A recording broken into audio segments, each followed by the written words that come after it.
Breaking no contact typically refers to breaking a self-imposed rule of avoiding all communication with an ex, or someone you're trying to distance yourself from emotionally.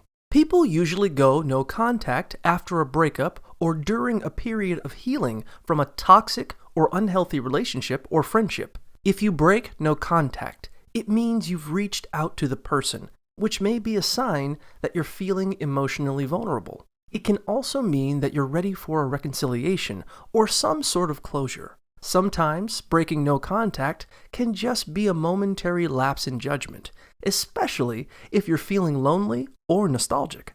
Regardless of the specific reasons, breaking no contact can have consequences, including prolonging the healing process, reopening emotional wounds, or potentially reigniting unhealthy patterns or conflicts. Even if you've broken no contact, you're still free to go no contact again if that's what's healthiest for you.